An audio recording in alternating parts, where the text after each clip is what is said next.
പടത്തിൽ ആ ഒരു ഇൻട്രൊഡക്ഷൻ സീന്, ക്ലൈമാക്സിലെ സീന്, എൻ്റെ അമ്മ അതൊരു ഒന്നൊന്നര സീൻ എന്ന് തന്നെ പറയാം. ഗൂസ് ബം എന്ന് പറഞ്ഞു കഴിഞ്ഞാൽ കംപ്ലീറ്റ് ഗൂസ് ബം. നമ്മൾ ആ പണ്ട് CD ഇട്ട് കണ്ട ആ ഒരു സീനുകളൊക്കെ ഉണ്ടല്ല, അതൊക്കെ അതേപടി ഇരുന്ന് കണ്ടതുപോലെയാണ് ഫീൽ ചെയ്തത്. ഫിസിൽ അടിച്ചുകൊണ്ടിരിക്കുന്ന സീനുകളുണ്ട്. ഞങ്ങളൊക്കെ അവിടെ നിന്ന് ഫിസിലടി തന്നെയായിരുന്നു. എടുത്തു പറയേണ്ട ഒരു സീൻ എന്ന് വെച്ചാൽ ബില്ലി ജീനിൽ ഒരു ടൈറ്റിൽ ഇങ്ങനെ എഴുതി കാണിക്കും, അപ്പം അതിൻ്റെ ഒരു ബീറ്റ് ഇങ്ങനെ കൊടുക്കുന്നുണ്ട്.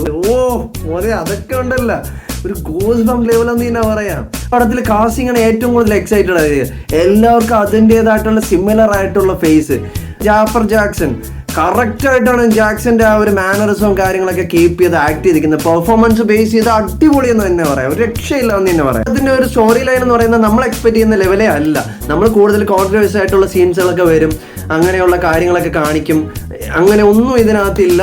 ഇത് കംപ്ലീറ്റ് ചൈൽഡ്ഹുഡ് ടൈം തൊട്ട് ജാക്സൺ എങ്ങനെയാണ് ഒരു ലെജൻഡ് ആയത്, അതുവരെയുള്ള ഒരു ജേണി എങ്ങനെയായിരുന്നു, അദ്ദേഹം എങ്ങനെയാണ് മ്യൂസിക് ഫീൽഡിലോട്ട് വന്നത്, അങ്ങനെയൊക്കെ ബേസ് ചെയ്തിട്ടുള്ള ഒരു ഫസ്റ്റ് പാർട്ടായിട്ടാണ് മൈക്കിൾ എന്ന് പറഞ്ഞ ഈ മൂവി കാണിച്ചിരിക്കുന്നത്. ഞാൻ പെട്ടെന്ന് എൻ്റെ ചൈൽഡ്ഹുഡ് ടൈമൊക്കെയാണ് ഓർത്തു പോയത്.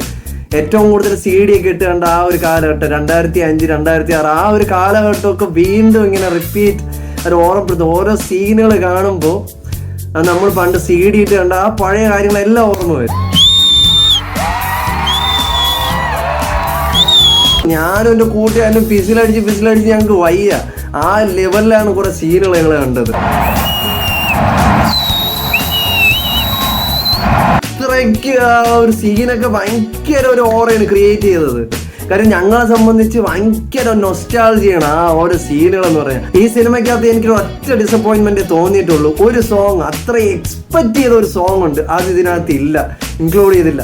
ആ സീൻ ഇപ്പൊ വരും എന്ന് പറഞ്ഞിങ്ങനെ വെയിറ്റ് ചെയ്തിരുന്നു. ആ ഒരു ഡിസപ്പോയിൻമെന്റ് എനിക്ക് ഈ മൂവി തന്നിട്ടുണ്ട്. ഒരൊറ്റ കാര്യം, 90 കിഡ്സിനെ സംബന്ധിച്ച് ഒരിക്കലും മിസ് ചെയ്ത് നല്ലൊരു തിയേറ്റർ എക്സ്പീരിയൻസ് ആണ്. ഓരോ സീനും നമ്മൾ നൊസ്റ്റാൾജി അടിച്ച് ഇങ്ങനെ ഗൂസ് ബം ലെവലിലോട്ട് കൊണ്ടുപോകും. സോ മിസ് ചെയ്യരുത്, പോയി കാണാം.